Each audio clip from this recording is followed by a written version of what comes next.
Hi hello అండి, అందరు ఎలా ఉన్నారు? నేనైతే చాలా బాగున్నాను. మీరు కూడా బాగున్నారని నా మనస్ఫూర్తిగా అనుకుంటున్నాను అనమాట. ఏంటి చాలా డేస్ అయిపోయింది కదా, నేనైతే లాంగ్ వీడియోస్ పోస్ట్ చేయక టైం అయితే అస్సలు ఉండట్లేదు మా పిల్లలతో. అందుకని నేను షార్ట్ వీడియోస్ మాత్రమే పోస్ట్ చేయలేస్తున్నాను అనమాట. సరే అయితే ఈరోజు నేనైతే మంచి రైస్ అయితే మీకు చూపిస్తాను. అది ఏంటి అనుకుంటున్నారా? గోంగూర రైస్. అదే ప్రాసెస్ చెప్పే ముందు అయితే వీడియోనైతే స్కిప్ చేయకుండా చూడండి. నా వీడియోని లాస్ట్ వరకు చూసి ఒక లైక్ అయితే చేయండి అందరూ. ఇంకా రోజు అయితే నాకు మర్చిపోకుండా నాకు కామెంట్స్ పెట్టే అందరికైతే చాలా చాలా థ్యాంక్స్ అనమాట. ఇంకా ఈరోజు వచ్చేసి అయితే నేను చెప్పాను కదా గోంగూరతోటి రైస్ చేస్తానని. నేనైతే నైట్ డిన్నర్కి అయితే చేశాను అనమాట. చాలా అంటే చాలా బాగుంది. ఇది సెకండ్ టైం నేను చేయడము. నాకు చాలా బాగా నచ్చింది. ఈ రెసిపీ మీతో కూడా షేర్ చేసుకోవాలని చెప్పేసి నేనైతే మీకు కూడా చూపిద్దామని అయితే నేను షూట్ చేసుకున్నాను అనమాట. ఫస్ట్ వచ్చేసి గోంగూర మొత్తం వాష్ చేసుకొని అంటే కట్ చేసుకొని వాష్ చేసుకోవాలన్నమాట. వాష్ చేసుకున్న తర్వాత ఆనియన్, ఇంకా 1 ఆనియన్, ఇంకా మిర్చి కట్ చేసుకున్నాను. పొడుగ్గా అయితే కట్ చేసుకున్నాను. ఇంకా టమాటోస్ కూడా కట్ చేసుకున్నాను. నెక్స్ట్ వచ్చేసి పుదీనా, కొత్తిమీర కూడా కట్ చేసుకొని పక్కన పెట్టేసుకోవాలి. ఆ తర్వాత మనం అంటే నేను ప్రెషర్ కుక్కర్లో చేస్తున్నాను.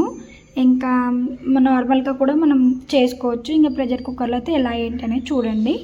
ఇంకా తర్వాత కుక్కర్ పెట్టేసుకున్న తర్వాత కొంచెం ఆయిల్ పోసేసుకోవాలి. ఒక 2-3-4 స్పూన్స్ ఆయిల్ పోసేసుకున్న తర్వాత ఇంకా అందులో దాల్చిన చెక్క, సాజీరా, ఇంకా ఒక 2 లవంగాలు అయితే నేను వేసుకున్నాను. వేసుకొని లైట్గా ఫ్రై చేసుకున్న తర్వాత ఆనియన్స్, పచ్చిమిర్చి, ఇంకా కరివేపాకు కూడా వేస్తున్నాను.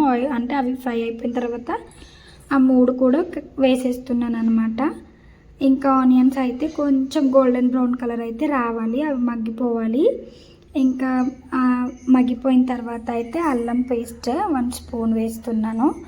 ఇంకా దాన్ని కూడా కలుపుకున్న తర్వాత ఇంకా అల్లం కూడా మగ్గిపోయింది కదా. ఆ తర్వాత అయితే టమాటోస్, ఇంకా పుదీనా, ఇంకా కొత్తిమీర కూడా యాడ్ చేసుకొని టమాటో అంతా మగ్గిపోయేంత వరకు అయితే ఫ్రై చేసుకోవాలన్నమాట. సాఫ్ట్గా టమాటో మగ్గిపోయింది కదా. ఇంకా తర్వాత నెక్స్ట్ అయితే రైస్కి ఎంత అయితే అంత సాల్ట్, నేను 1.5 స్పూన్ అయితే సాల్ట్ వేసుకున్న తర్వాత 1/2 స్పూన్ పసుపు, ఇంకా కారం, అంటే పులుపు ఉంటుంది కాబట్టి మనం ఎంత తినలేస్తామో అంత ఇంకా కారం కూడా వేసుకున్నాను అనమాట. ఇంకా లాస్ట్లో ధనియాల పౌడర్ కొంచెం వేసుకొని అవన్నీ ఫ్రై చేసుకోవాలి. ఫ్రై చేసుకున్న తర్వాత మనం ఫస్ట్ వాష్ చేసుకొని పెట్టుకున్న గోంగూర కూడా మొత్తం వేసేసుకొని గోంగూర మొత్తం మగ్గేంత వరకు అయితే ఉంచుకోవాలన్నమాట. ఒక 2-3 మినిట్స్లో గోంగూర అయితే తొందరగా కుక్ అయిపోతుంది, సాఫ్ట్గా అయిపోతుంది. చూస్తున్నారు కదా, తొందరగా అయితే కుక్ అయిపోతుంది. ఇంకా ఇవన్నీ కుక్ చేసుకున్న తర్వాత అయితే నేనైతే 1 గ్లాస్ రైస్ అయితే తీసుకున్నాను. వాష్ చేసి అయితే పక్కన పెట్టుకున్నాను. 1 గ్లాస్కి 2 గ్లాసెస్ వాటర్, అంటే 2 అంటే కొంచెం తక్కువ అనమాట కుక్కర్లో కాబట్టి కొంచెం తక్కువ వాటర్ వేసుకోండి. అంటే రైస్ వేసుకున్న తర్వాత కలుపుకోవాలి బాగా.